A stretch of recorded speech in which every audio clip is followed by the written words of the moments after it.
Hey tout le monde, j'espère que vous allez bien. Bienvenue sur ma chaîne.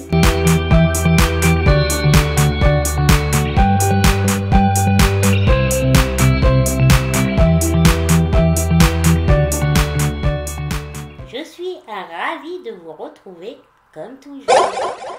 Alors aujourd'hui, on se retrouve pour une story time. J'avais envie de vous raconter quelques anecdotes de mon quotidien en tant que personne en situation de handicap. Et en plus, je trouve que c'est très à propos.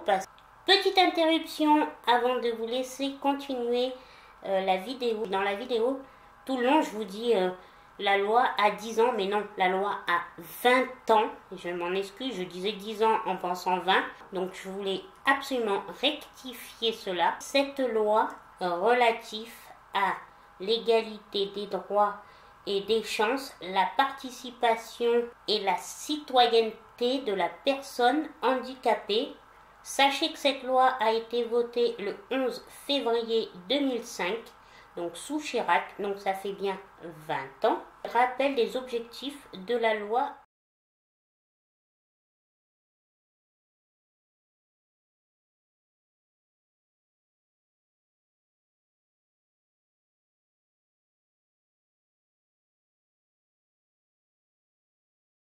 À l'heure actuelle, vous savez quoi? Et pourtant, Dieu sait qu'on parle de l'inclusion.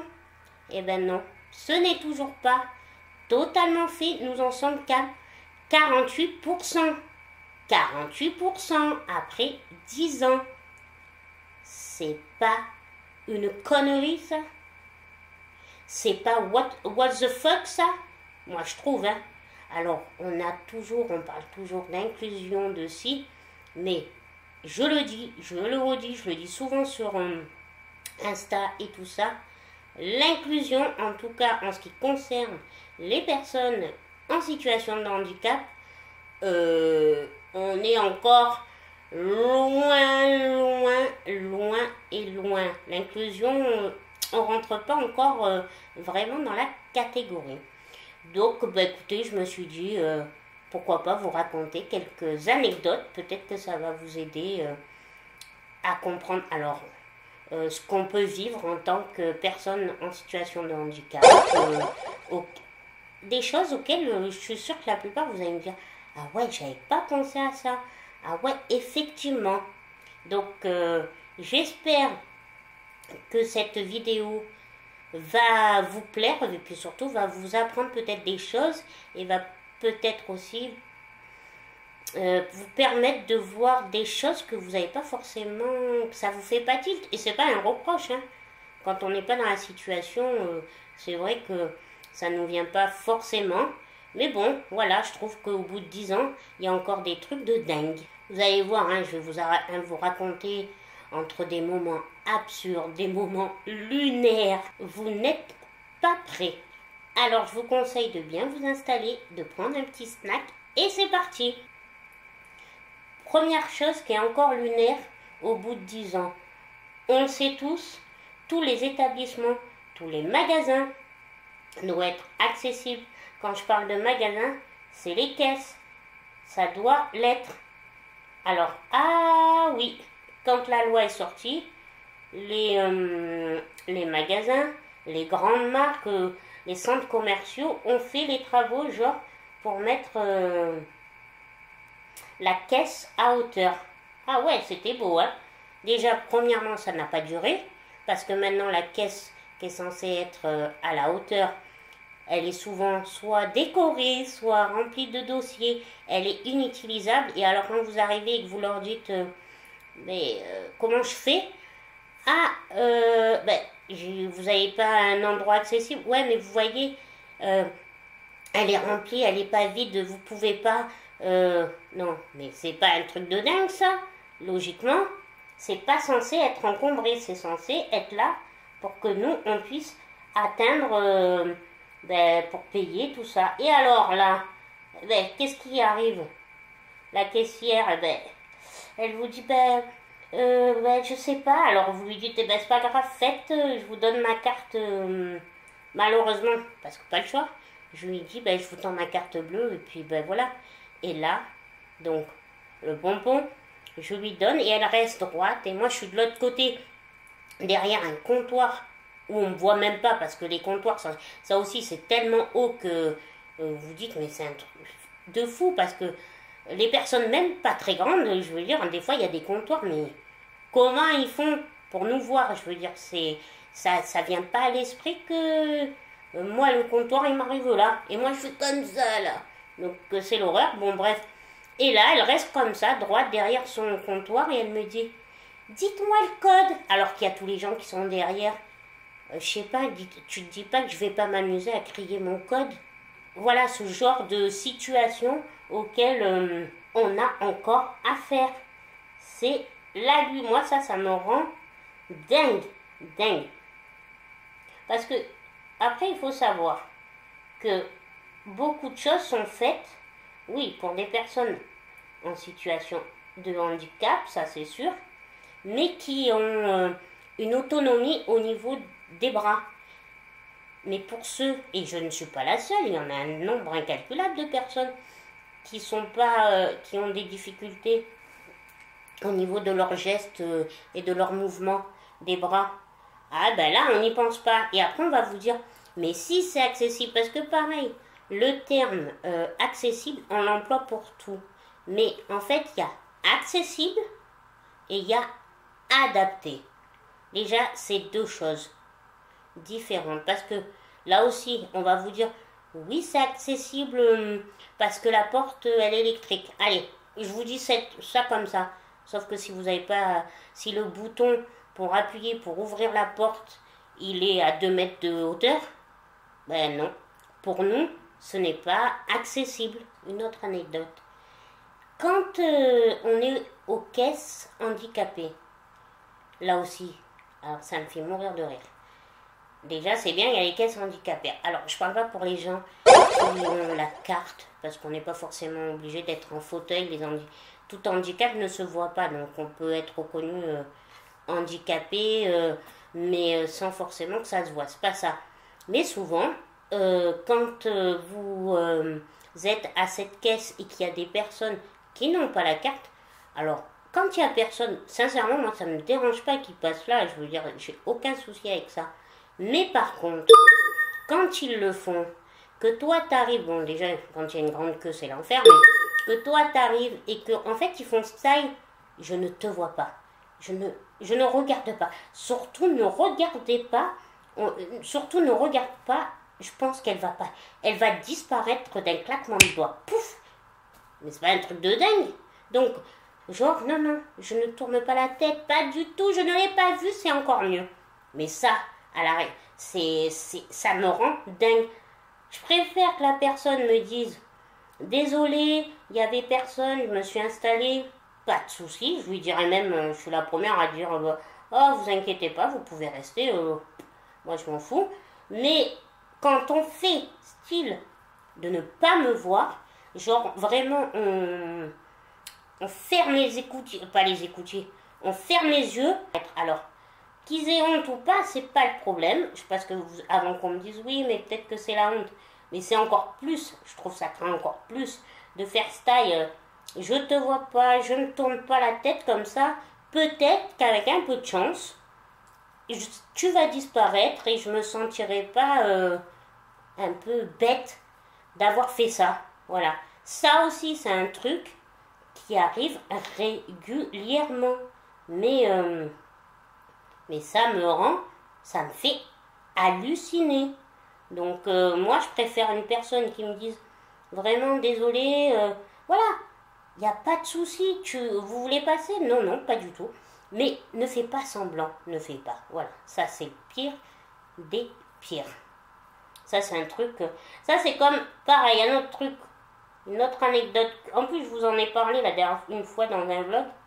Les personnes, alors ça, qui à chaque fois me disent tu le connais un tel? Ben non, pourquoi? Ben je comprends pas, c'est pas normal. Il est handicapé comme toi. Ok, donc non, je ne connais pas toutes les personnes en situation de handicap. On n'a pas un club, hein. On vit pas en communauté. C'est comme si tu disais à n'importe quel valide, tu le connais lui? Ah ben non. Ben, pourquoi il est valide? Voilà, pour vous dire que les gens, des fois, ils se rendent vraiment pas compte de la bêtise qu'ils peuvent sortir. Vous savez, la plupart des personnes en situation de handicap, on n'aime pas forcément, c'est pas qu'on n'aime pas, mais c'est pas un club, hein, on ne traîne pas tous ensemble, hein, on a chacun ses vies, hein. Oh, chacun sa vie.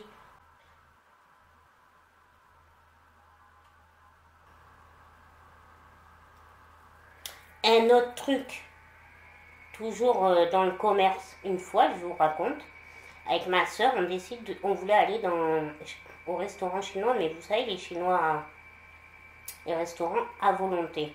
Bon, je vous ai toujours dit, hein, vous le savez, ma soeur aînée handicapée comme moi, donc voilà, on était toutes les deux. On arrive dans le resto chinois et tout, et là, ben, forcément, comme c'est truc à volonté,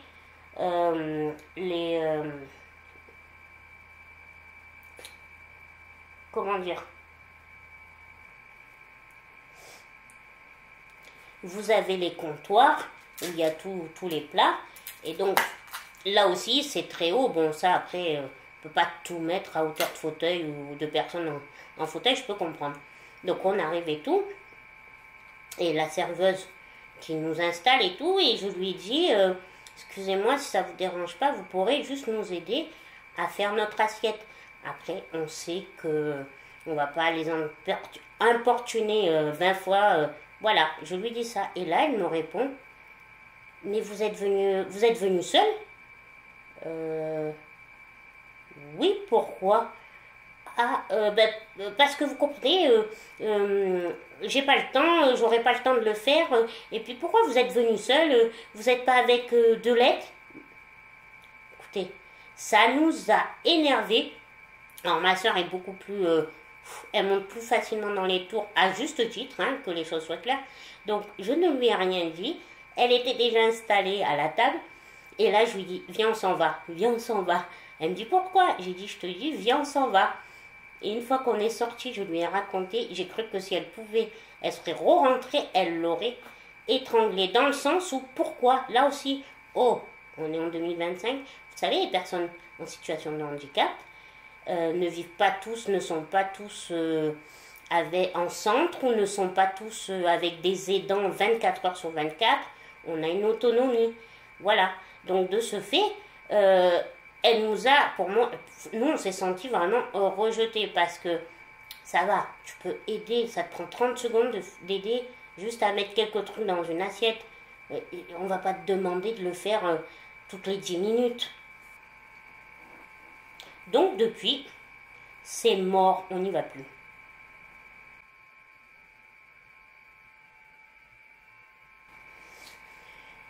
Je mets mon eyeliner et je vous reprends parce que je pourrais pas faire les deux ensemble.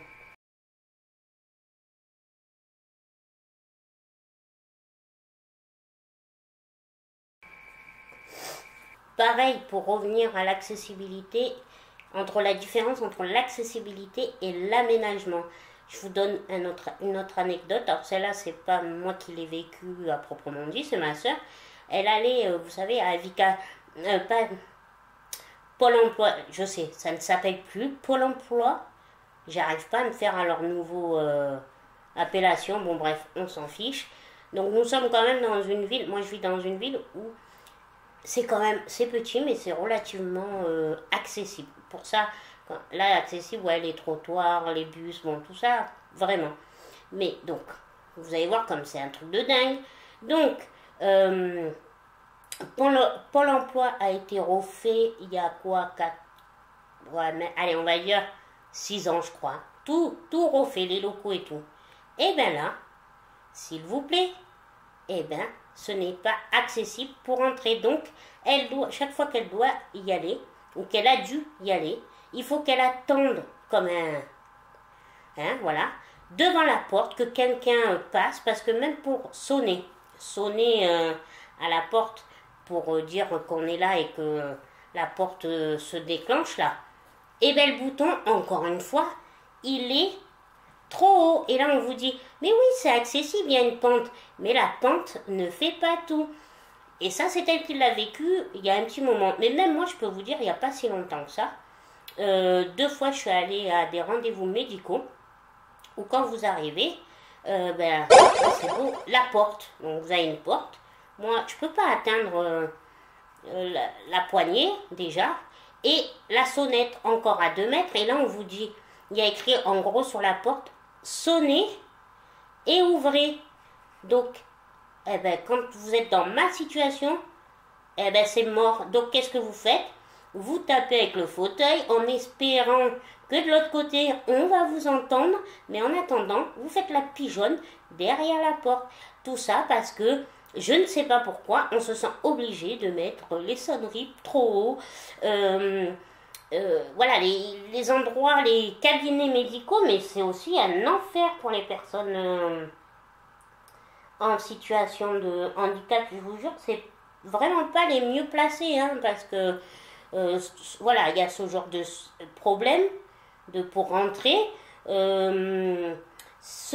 Par exemple, selon le médecin que vous allez voir, alors là, je vous dis clairement, hein, par exemple, si vous allez voir un gynéco, alors, à part, encore une fois, on pense toujours à la même chose, à part si vous arrivez à vous soulever tout seul ou toute seule, le transfert pour se mettre sur la table, par exemple chez un gynéco ou chez je sais pas qui, c'est même chez un dentiste, tout simplement, je vous dis gynéco, mais je parle aussi du dentiste, c'est l'enfer.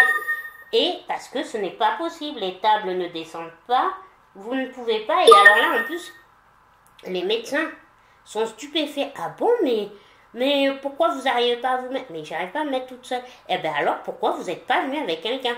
Mais bien sûr, j'ai quelqu'un à portée de main.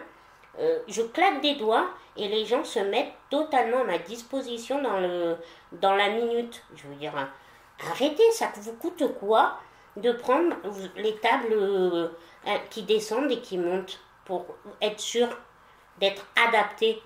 Parce que là aussi, vous n'êtes pas adapté, ce genre de médecin. Et c'est l'enfer, parce que déjà que c'est long de prendre des rendez-vous, mais alors en plus, quand vous devez vous organiser, vous devez faire un grand combat pour déranger. C'est pas que je dérange, c'est pas qu'on dérange. Mais vous voyez, vous avez compris, vous n'avez pas tout le temps envie qu'il y ait quelqu'un pour... vous voulez pas embêter tout le temps quelqu'un. Et ben voilà, ça c'est mort. Là aussi. Pareil, un autre endroit où ça me rend dingue et que c'est récent, Columbus. Alors pareil, il y a un nouveau Columbus qui s'est fait il n'y a pas si longtemps, je crois qu'il y a 3 ans, je vous dis à peu près les dates, hein, je suis pas pareil où je vis, et là, nouveau, accessible normalement, l'accessibilité, on n'arrête pas de le répéter, et ben non, il y a 2 marches. Donc, je n'ai pas le droit d'aller au Columbus. Alors oui, vous allez me dire, il y en a plein d'autres. C'est pas le problème. C'est que je me dis, oh, qu'est-ce qu'il a dit? La loi sous Chirac, c'était de mettre tout accessible. Donc, en fait, c'est une fumisterie, cette histoire. Les gens ont fait semblant, pas les gens, ça a été dit oui, mais personne n'a fait vraiment, et ça gave, en fait. Vous avez beau dire... mais en fait, et donc là, je comprends pas. Columbus fait 3 ans. Columbus!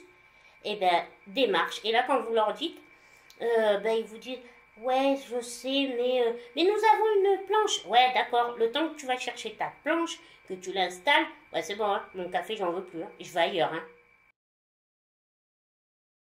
Alors, juste petite précision, je suis pas énervée. Hein, c'est juste que je revis tellement la scène que ça doit vous donner l'impression que je suis énervée, mais c'est juste parce que de revivre la scène, ça me rend dingue. Et je sais pas pourquoi, Marseille, j'ai toute ma famille à Marseille, hein, mais on dirait que c'est un autre monde, alors que c'est censé, vraiment, on dirait que quand je vais là-bas, on dirait que je vais dans un autre monde. Les gens ont tendance à me regarder comme si j'étais sortie je ne sais pas d'où, et que forcément, vu que je suis handicapée... en fauteuil physique et tout, je suis forcément handicapée mentale. Et puis même, déjà, moi je trouve qu'à Marseille, l'accessibilité, les trottoirs pas accessibles, où vous arrivez à un trottoir, il y a le bateau, vous arrivez au bout de du chemin du trottoir, vous avez une marche comme à Kos. Ouais, bon, voilà, Marseille, je pourrais vous raconter, pour moi c'est un truc de dingue, qu'en 2025, ils en soient encore là, ils pourraient quand même un peu évoluer. Et donc, tout ça pour vous dire qu'un jour, je vais à Quick avec ma nièce que vous connaissez et mon neveu. Hein, on commande, mais là, donc on va pour commander. Et là, la gonzesse, elle me voit, hein, elle voit. Et là, qu'est-ce qu'elle fait? Elle parle à ma nièce. Elle ne me regarde pas la figure. Limite, elle sait peut-être pas parler. Elle demande à ma nièce, elle parle qu'à ma nièce à un moment donné. Je lui dis, oh, je suis là, c'est moi qui paye. Désolé. Voilà. Non, désolé, rien du tout. Mais à Marseille, ouais, c'est souvent. C'est régulier quand même. Mais en fait, les gens s'adressent toujours à une tierce personne. Mais c'est un truc de fou. Je veux dire, oh, on est là. Parle-moi. Je vous donne une autre anecdote. Alors ça fait longtemps. Ouais, c'est plus de 15 ans. Je m'étais brûlée. Bon, c'est des choses qui arrivent, hein, c'est la vie. J'ai jonglé, je vous avoue. Je m'étais renversé du chocolat très très chaud. Bon, bref. Donc j'étais chez moi. Je m'arrose un maximum pour pouvoir vraiment couper pour ça brûle moins. J'appelle les pompiers et tout ça.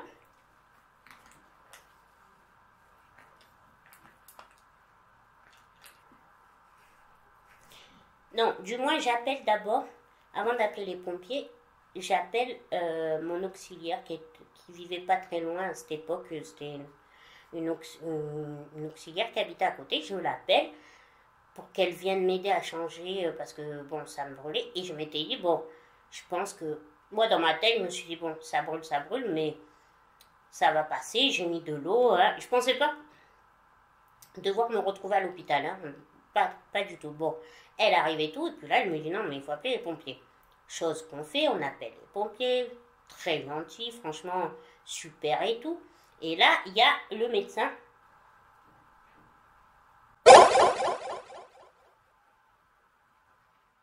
Du SAMU qui arrive et tout, parce que bon, en fait, il fallait appeler. Bon. Il arrive, et là, pareil, il ne me regarde pas la figure, il ne me parle pas, et là, il regarde mon auxiliaire et il lui dit c'est arrivé comment? Il lui dit demandez-lui. Hein. Et sa carte vitale, elle est où? Et à un moment là, je me retourne et je lui dis écoutez, je me suis brûlée, je suis pas devenue muette, j'ai toute ma tête. Donc si vous avez une question à me poser, vous me la posez à moi s'il vous plaît. Il a plus su quoi dire. Mais et je m'en rappellerai parce que en plus après quand on est rentré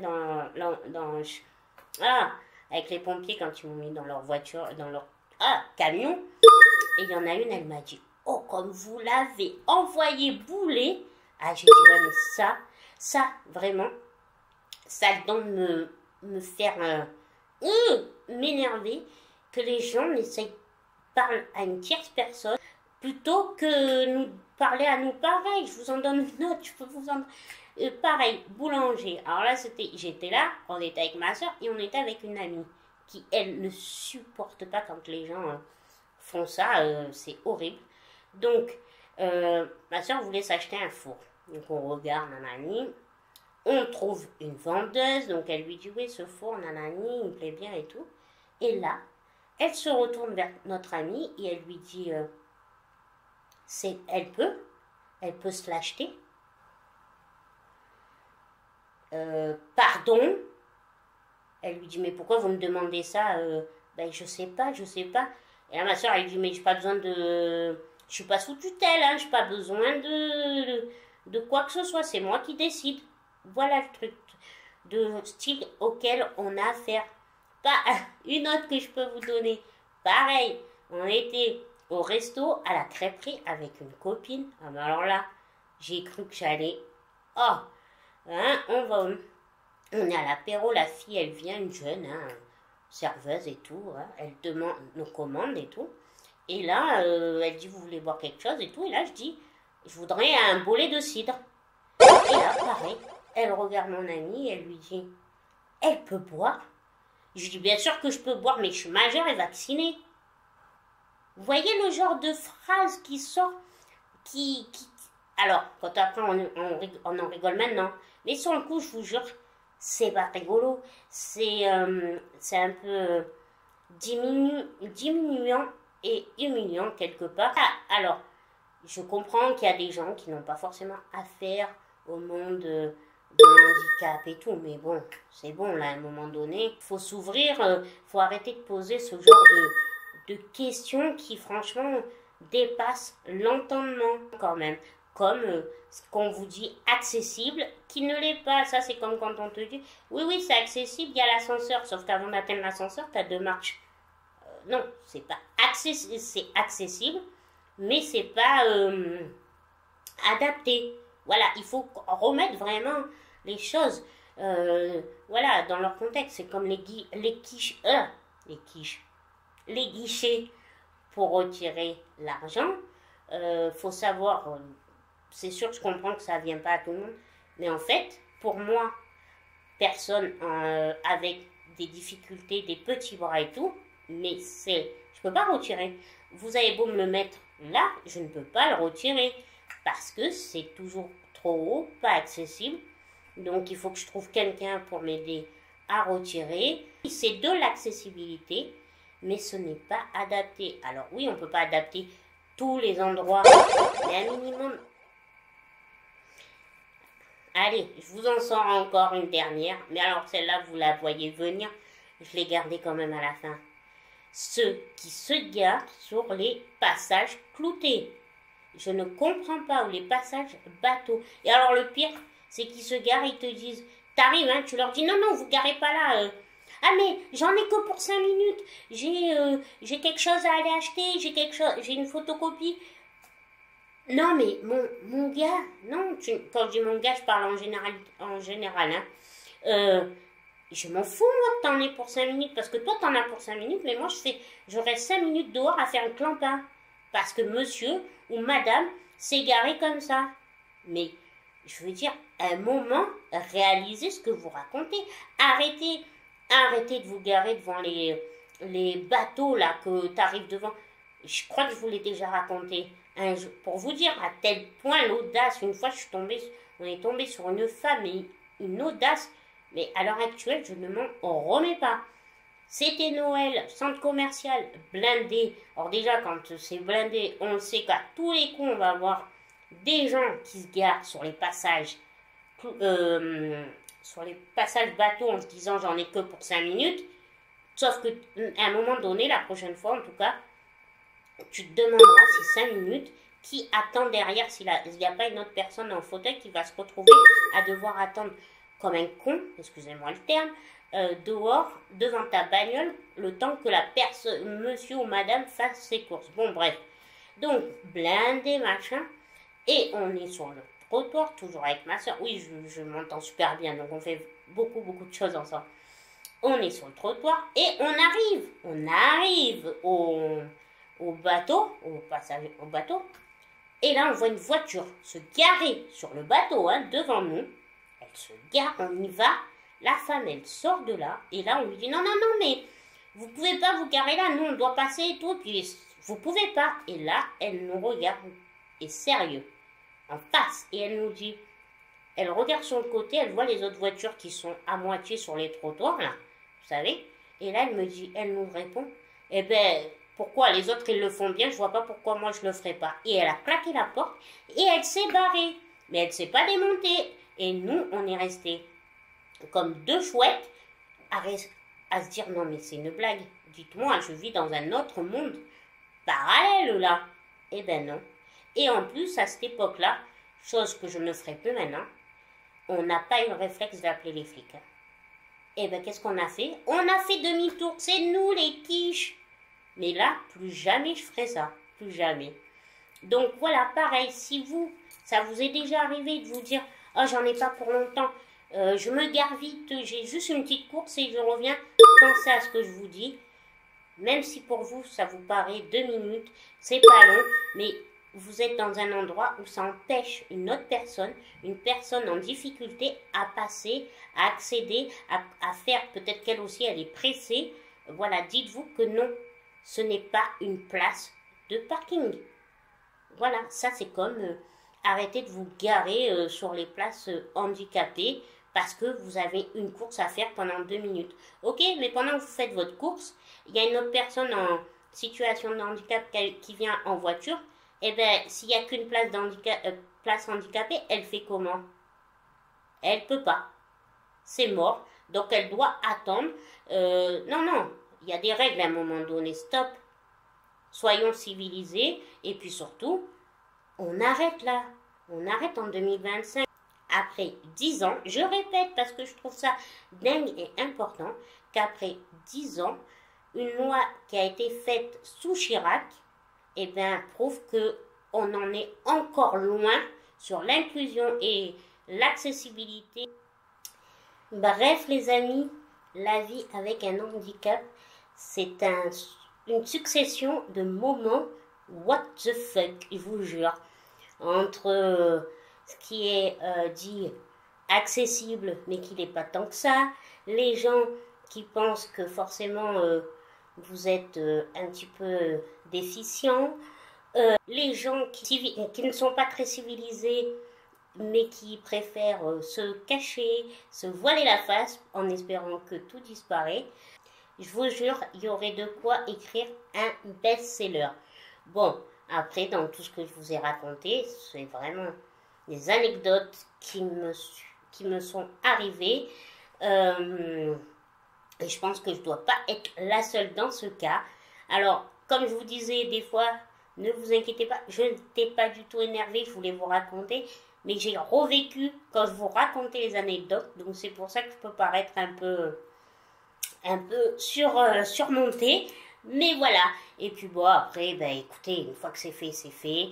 Le tout, c'est qu'il faut après savoir en rire, parce que bon, sinon, tu ne vis plus. Mais je trouvais important, je vous avais jamais fait vraiment une story time sur ce genre d'anecdote. Alors après, si vous en voulez d'autres, vous me direz, hein, vous me dites ça en commentaire, parce que j'en ai plein d'autres, mais sinon la vidéo va durer 1 milliard d'années. Mais bon, voilà, je trouvais important aussi pour ma communauté de vous raconter ce genre de choses, de faire ouvrir un peu plus les yeux aux gens, même s'il y a quand même l'évolution, il ne faut pas non plus être pessimiste. Mais voilà, moi, quand c'est vrai que je vous le redis, quand j'entends inclusion par-ci, inclusion par-là, je suis la première pour être pour l'inclusion. Mais je suis aussi la première à pas être dans l'inclusion. Et je suis pas la seule. Toute personne, je vous le dis, je pense, vous pourrez... mais il y en a énormément dans ma situation qui ne doivent pas se sentir inclus. Il y a encore des choses, il y a encore trop de choses et des choses qui seraient tellement simples à faire et sans difficulté que je crois que c'est ça qui me rend plus dingue. Voilà, donc si la vidéo vous a plu, lâchez-moi un like, ça me fait super plaisir. Abonnez-vous si ce n'est pas encore fait et puis laissez-moi un commentaire à propos de vos anecdotes absurdes que vous avez pu vivre et comme ça on pourra en rire tous ensemble parce que voilà, après il faut dédramatiser, il faut savoir rire des situations, ça aide vraiment à dédramatiser. Merci beaucoup d'avoir regardé cette vidéo, n'hésitez pas à la faire partager pour que le plus de gens puissent la voir et peut-être s'informer sur certaines anecdotes auxquelles peut-être ils ont participé sans le vouloir. Et puis prenez bien soin de vous et je vous dis à une prochaine vidéo. À très vite. Bye bye.